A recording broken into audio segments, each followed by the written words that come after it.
Friends, मैं सुनील शर्मा और आप सभी का एमबीबीएस बायोलॉजी क्लासेस में स्वागत है। तो चलिए आज का वीडियो में आप लोगों को 2008 के जो एक नंबरिया वाले जो क्वेश्चन है उसको सॉल्व करते हैं और इसमें जो सवाल है तो उस पर डिस्कस भी करेंगे। चलिए तो शुरू करते हैं। तो हम बात कर रहे हैं 2008 के। तो जैक बोर्ड के जो क्वेश्चन बैंक है उनके अनुसार पर बात करेंगे, उसके क्वेश्चन पर चर्चा करेंगे। चलिए तो इसमें शुरू करते हैं। तो सबसे पहले मैं बात करेंगे बॉटनी। चलिए तो पहला सवाल बॉटनी का तो कहता है कि C4 चक्र, जिस तरह से मतलब पिछले वीडियो में आप देखे थे C3 है ना, कि C3 चक्र में जो है प्रकाश संश्लेषण में पहला स्थिर उत्पादक का नाम तो PGA है ना, आपको बताए थे। और इस बार जो आपका सवाल है वो इसमें क्या दिया गया है, तो C4 क्या दिया, C4। तो सवाल है C4 चक्र के प्रकाश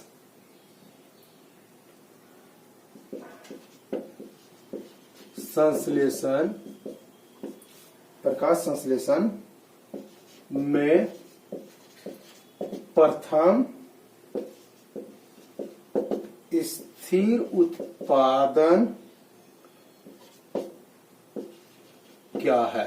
चलिए तो पहला स्थिर उत्पादन है, लेकिन इस बार थोड़ा सा क्या किया, आपको मदद कर दिया। क्या मदद कर दिया, ये आपको कुछ ऑप्शंस भी दिए हैं। तो 4 ऑप्शंस नहीं दिए हैं, 3 ऑप्शंस दिए। कमाल का है ना। तो आप अभी तक में जो भी देखेंगे 4 ऑप्शंस, लेकिन आप यहाँ पर क्या बात कर रहे थे, 3 ऑप्शन। जैसा क्या नया थी, पिछले वीडियो में आपको कोई ऑप्शन नहीं था, केवल आपको क्वेश्चन पूछा कि डायरेक्ट आंसर दीजिए, लेकिन थोड़ा सा चेंजेस किया। मतलब यार 6-7 में आपको सेम रखा, लेकिन 8 में थोड़ा चेंज किया। क्या क्या, इसमें 3 ऑप्शन दिया, आप उनमें से एक ऑप्शन को आप चुन सकते हैं। जैसा कि हम आपको बताएं, पहला नंबर इसमें ऑप्शन जो दिया हुआ है ए नंबर, समझिए ए नंबर में दिया है फॉस्फेरिक एसिड।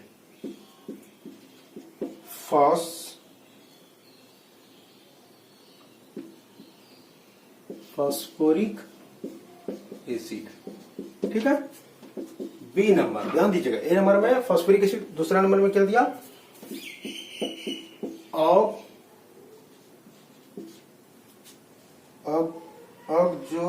ऑक्जेलो, इसमें ऑक्जेलो होना चाहिए, ऑक्जेलो एसिटिक एसिड या ऑक्जेलिक एसिड, ठीक है। और सी नंबर में दिया है मैलिक एसिड। तो इन तीनों में से कौन सा होगा, है ना। तो आपको बता दीजिए, होगा ऑक्जेलिक एसिड, ऑक्जेलो, ये आपको दिक्कत है, ऑक्जेलिक होगा, ये ऑक्जेलिक एसिड ये होगा, ठीक है। ऑक्जेलिक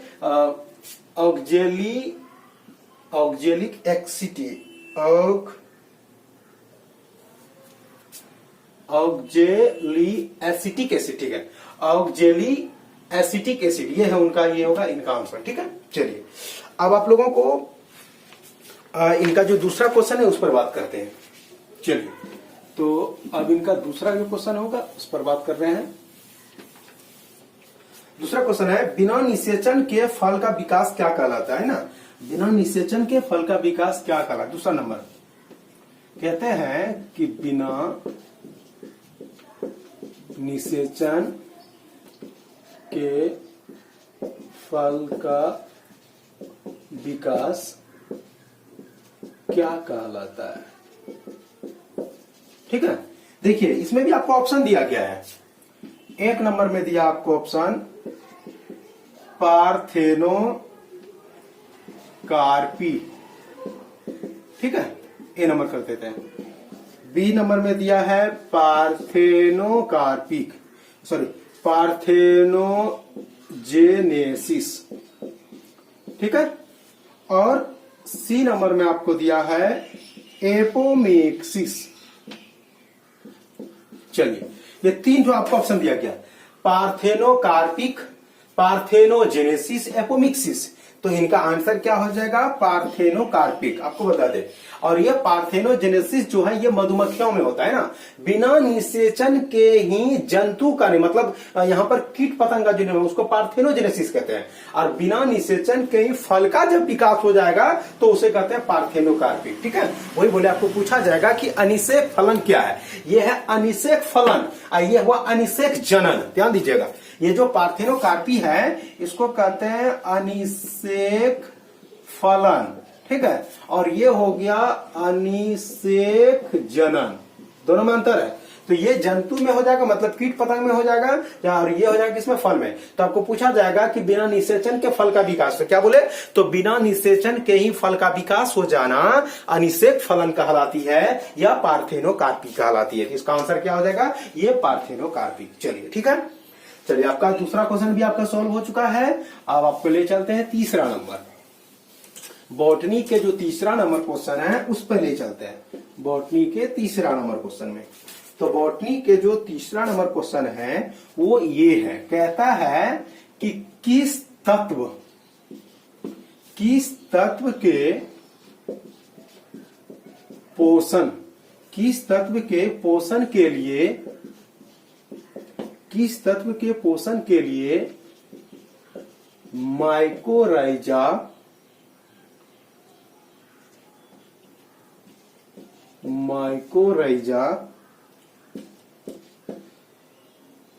उत्तरदायी है। चलिए आपको ऑप्शन दिया एक नंबर में पोटेशियम, ऑप्शन बी दिया कॉपर, यहां पर ये कर देते हैं, ऑप्शन सी दिया जिंक, और ऑप्शन डी दिया फास्फोरस। देखिए धीरे धीरे, पहले 3 ऑप्शन दिया करता था, अब ये 4 ऑप्शन दे दिया। पोटेशियम दिया, कॉपर, जिंक और फास्फोरस। तो कहता है किस तत्व के पोषण के लिए माइकोराइजा उत्तरदायी है। मतलब माइकोराइजा जो है, ये माइकोराइजा जो है वो कहते हैं किस तत्व के पोषण के लिए, माइकोराइजा मतलब किस तत्व को प्राप्त करने के लिए, तो वो प्राप्त करते हैं फास्फोरस को। किसको कर रहे हैं? फास्फोरस का। तो इनका आंसर क्या हो जाएगा? फास्फोरस हो जाएगा। चलिए क्या हो जाएगा? बोले फास्फोरस। चलिए तो आपका जो इनका जो बॉटनी के जो 3 सवाल थे वो आपका 2008 का वो कंप्लीट हो गया है। ठीक है, अब ले चलते हैं आपको जूलॉजी की ओर, और उसमें जो सवाल होंगे फिर उनके जवाब में आपको दिया जाएगा।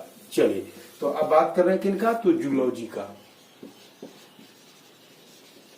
चलिए तो जूलॉजी में जो है क्या है, इसमें पहला क्वेश्चन नंबर 1 कहता है क्या, central drug research institute, sorry ये 2009 का क्वेश्चन है, जूलॉजी के पहला क्वेश्चन कहता है टीक बुखार, ध्यान दीजिएगा, टीक बुखार डॉट डॉट डॉट यानी डैश जिसको बोलते हैं आप लोग, जीभ के प्रजाति से होता है। आपको कहना है कि टीक बुखार किसके द्वारा होता है। तो आपको एक तौर पर बता दें, ये टीक बुखार प्रोटोजोआ के द्वारा होता है, और उस प्रोटोजोआ का नाम है बेबेसिया। उसका नाम क्या है? बेबेसिया। ध्यान दीजिएगा, उसी का नाम है बेबेसिया, BABESIA। ये है बेबेसिया, ये प्रोटोजोआ, बेबेसिया नामक प्रोटोजोआ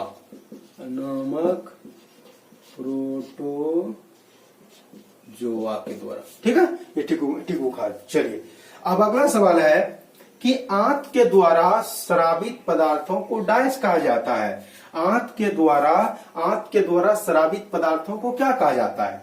क्वेश्चन नंबर जो जूलॉजी में 2 है वो ये है, कहता है इंटेस्टाइन का बात, कौन सा इंटेस्टाइन बात कर रहे हैं?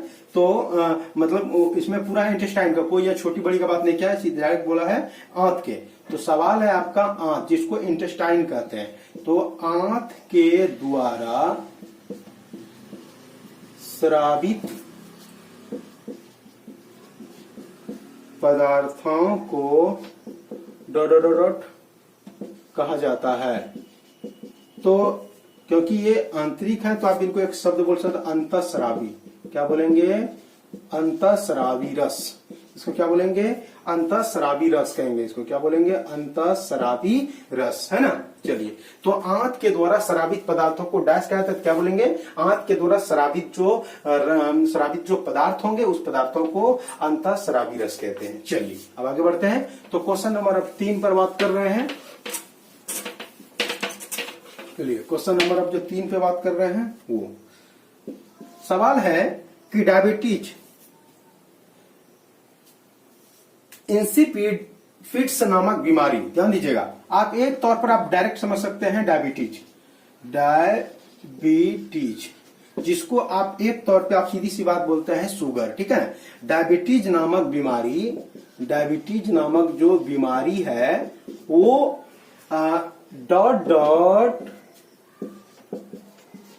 हार्मोन की कमी, ये आप लोग 10th क्लास से पढ़ते आ रहे हैं, की कमी से होता है।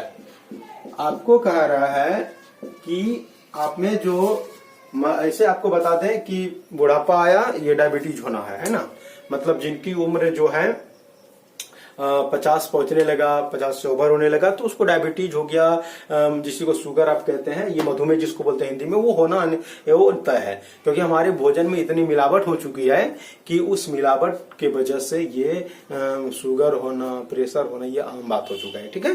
तो आपको बता दें, ये जो डायबिटीज है वो हमारे शरीर में जो है किन के वजह से होता है, तो आपको बता देते हैं। उनके साथ साथ क्या होता है कि हम लोग गलत खान पान खाते हैं, जिनकी वजह से हमारे शरीर में एक ग्रंथि है जिसका नाम है अग्नाशय। ये एक प्रकार का मिश्रित ग्रंथि, एक ही तो वही एकमात्र है जिसको एकमात्र मिश्रित ग्रंथि है जिसका नाम है अग्नाशय, जिसको कहते हैं पेनक्रियाज, ठीक है।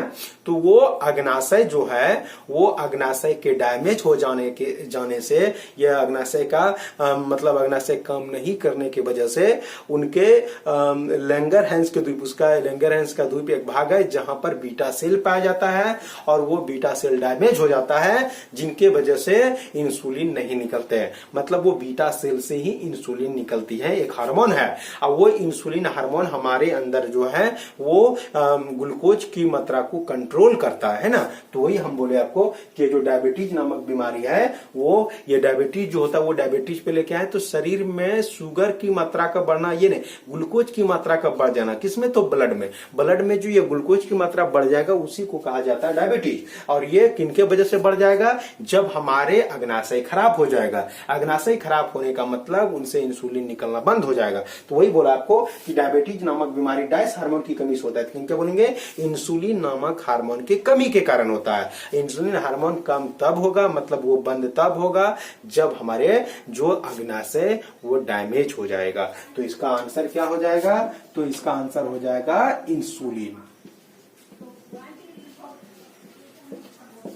चलिए, तो आपका ये जो 2008 के जो क्वेश्चन थे वो आपका सॉल्व हो चुका है। 2008 के जो क्वेश्चन थे वो आपका सॉल्व हो चुका है, और इसका जो भी क्वेश्चन थे वो आपका सॉल्व कर दिए। अब मिलते हैं 2009 के जो क्वेश्चन बैंक है उनसे, और फिर वहां पर आपका सॉल्व करेंगे, ठीक है। चलिए, धन्यवाद।